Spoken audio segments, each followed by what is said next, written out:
This video is provided as a service by Eli Lilly and Company. The following program contains excerpts from interviews with Marty Cohen, who is taking Zyprexa, olanzapine, for the treatment of schizophrenia, and with some of his friends and treatment team members. While Marty is not representative of every patient taking Zyprexa, his experiences suggest how Zyprexa may work for some patients. Please watch the end of the video for important safety information about Zyprexa. Full prescribing information for Zyprexa will be provided at the end of this presentation.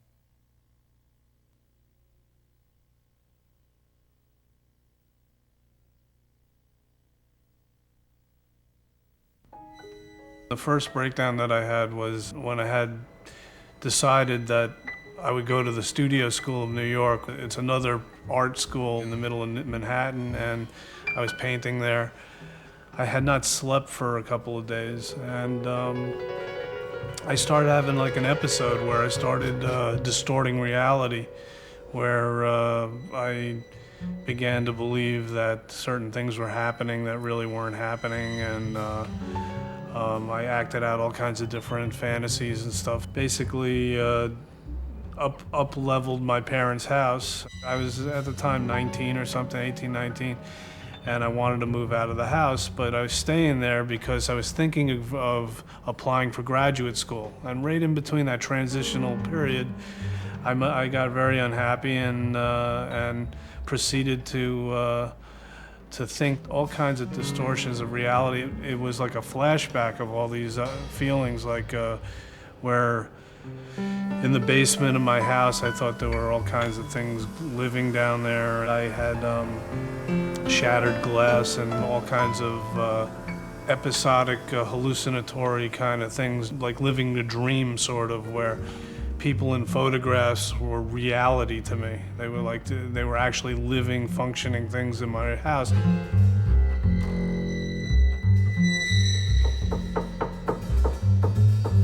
When midnight came around, what I had done is broke all the windows in their house. I thought there were embryonic forms growing in the house and all over the windows. And what was happening was when right around midnight, I had this dream that dead people that I really respected, like rock musicians and pop cultural figures and stuff, were coming out of the sky and landing in my backyard, and everything was becoming alive, where Janis Joplin, Jimi Hendrix, Jim Morrison were living people in my house. And I started believing that David Letterman show came on. He was actually talking to me in the house. The alarm system went off in my house.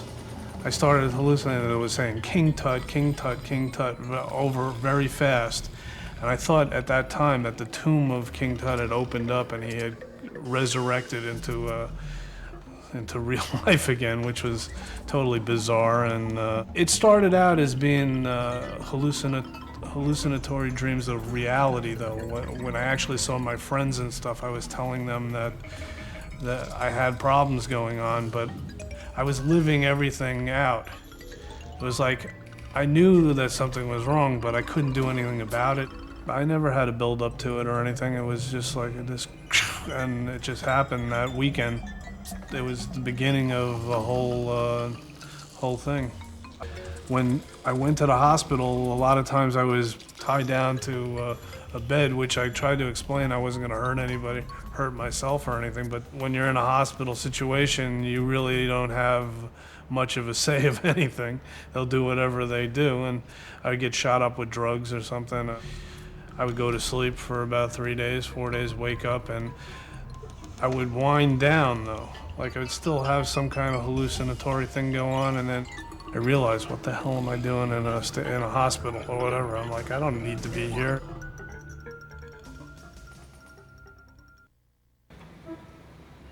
Well, I've been living with it the last, 20 years? I just know not to come off my medication. That's a very important thing. Now that I'm dealing with Ralph Aquila, my doctor, we have a communication thing where if I was to really be bugged out about my medication, I would go right to him, where in the past I had a lot of bad communication between doctors and therapists. There was a whole series of medications that were making me nervous, just really horrible nerve problems, where just going on the subway alone was real journey that always led to me coming off the medication. When I first met Marty some 4 or 5 years ago, he had just had a pretty dramatic break and was on some traditional mood stabilizing agents and some low-dose traditional antipsychotics and wasn't really doing well. And his key definition of not doing well was that he didn't feel himself. He felt blunted. He felt that he was not able to be creative. And for someone who's an artist, for example, that's a pretty dramatic piece of your life. I had a problem with being nervous a lot, that it would make me have so much anxiety I couldn't really face the day or whatever, where I wanted to go out to, even if I was going to a program or anything like that, it was made so hard for me to deal with people, and I didn't like that at all, you know. I told him about my background, showed him my pictures of my artwork and stuff, and right away we took a liking to each other. And the thing that was great about Ralph was his relationships. I needed somebody who was really aggressive and wanted to help me, like, pull my life together more. We took him off the traditional antipsychotics and we left the mood stabilizer on board. And as time went on, we began to taper that mood stabilizer slowly and left him only on 10 milligrams of olanzapine. But on other medications, I always felt really groggy and like out of sorts and stuff. And then, but with this medication, I feel I wake up, take a shower, and I'm out the door. With olanzapine, it seemed to keep me stable. And then as I stayed stable for a year or two, I ended up like becoming more inspired to do work and stuff. Plus, Ralph was also helping me with, he loved my artwork a lot, so he tried to get me involved with having group exhibitions and some other things that were going on. He has progressively gotten stronger, has progressively gotten back his creativity, has been able to do much more of his work, is able to paint now in a very consistent and productive fashion. And he's become much more related. He is able to socialize, be interactive, engaged with individuals, as any one of us. I like to go to movies. I love listening to music. Every now and then I go to parties and stuff. I like to go out to dinner. I always seem to come back to New York because there's a really big art world here, and there's always, everything's going on here. All of a sudden, he showed up with the artwork, and now we're friends. We love each other, and we both have the same vision. And the vision is to see if this can work. I assist her in almost every type of function at the gallery. Like, I take care of the storage area, I take care of the artwork, I take care of the slide registry, which has photographs of 400 different pieces of art. I take care of the corporate art collection. I take care of almost every function of the gallery. It's giving me an outlet to actually show my artwork every month and make a living by trying to sell work of my own. I only know that every day he's here, and that means he's committed to what we're trying to do here. But I think Monty sees also the vision, and that's the strength. I feel that things are getting better and better as time has gone on, and the reintegration of me going into a gallery and all that is making my life a little bit fuller and richer again. State-of-the-art psychopharm, having good systems in place, are certainly the A and the B of the ABCs here, right? But all that said, what it's ultimately going to boil down to is the kind of relationships that exist between patients, persons with serious and persistent mental illness, and the people that they're working with. And it kind of begins with the notion of belief. It kind of begins with, you gotta believe that there's a mind in there, that there's a person that no matter how ill, all right, given the right kind of opportunities, can really turn their life around. And we see that all the time, and the data is starting to show that. So schizophrenia does not mean, sitting around all day smoking cigarettes and drinking coffee. What it means is, as for Marty, when you get the right kind of services, you develop the right kind of relationship, which means being available to people, which means talking about life goals. Not just you hearing voices, you're having delusions, but how you doing? How you doing this week painting? Well, I can't really focus, I can't concentrate, I'm having a hard time getting that brush to canvas. Well, why is that?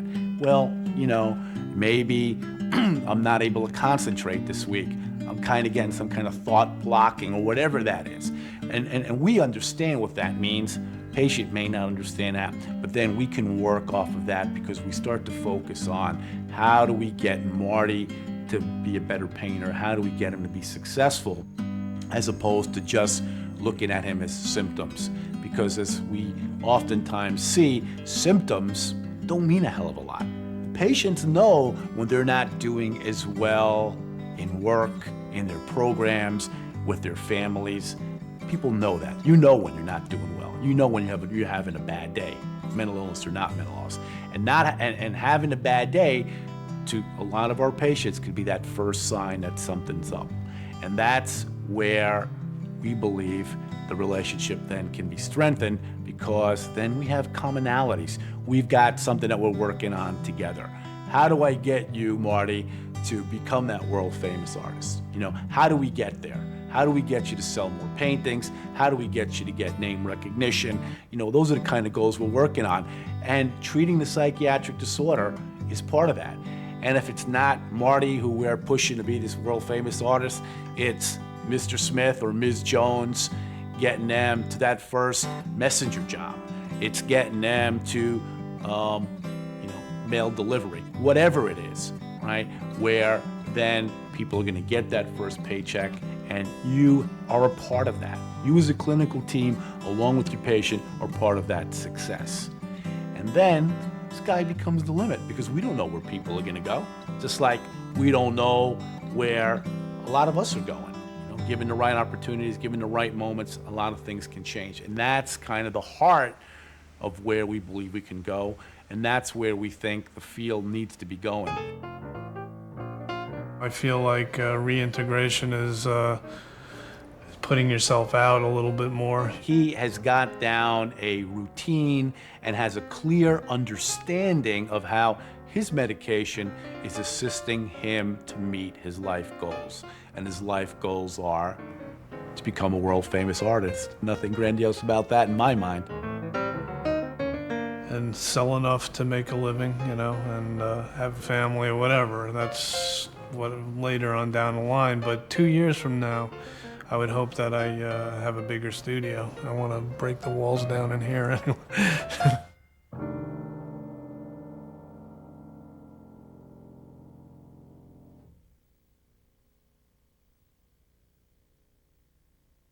Important safety information for Zyprexa, olanzapine, in schizophrenia.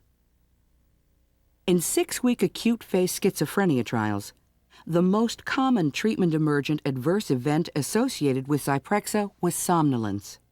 Other common events were dizziness, weight gain, personality disorder, co-start term for non-aggressive objectionable behavior, constipation, akathisia, and postural hypotension.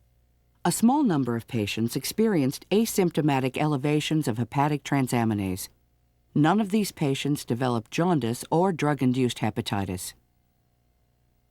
In pre-marketing trials, some patients taking Zyprexa may have experienced orthostatic hypotension associated with dizziness, tachycardia, and in some cases syncope, 15 of 2,500, 0.6%. In placebo-controlled studies involving schizophrenia patients, clinically significant ALT, SGPT elevations greater than or equal to 3 times the upper limit of the normal range were observed in 2%, 6 of 243 of patients exposed to Zyprexa, compared to none, 0 of 115, of the placebo patients. None of these patients experienced jaundice. Periodic assessment of transaminases is recommended in patients with significant hepatic disease. Daily dosage may be adjusted within the range of 5 to 20 milligrams based on individual clinical status.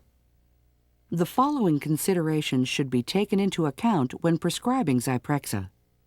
Prescribing should be consistent with the need to minimize the risk of tardive dyskinesia, seizures, and orthostatic hypotension. Seizures occurred infrequently in pre-marketing clinical trials, 22 of 2,500, 0.9%. Confounding factors may have contributed to many of these occurrences. Zyprexa should be used cautiously in patients with a history of seizures or with conditions that lower the seizure threshold. Such conditions may be more prevalent in patients aged 65 years or older.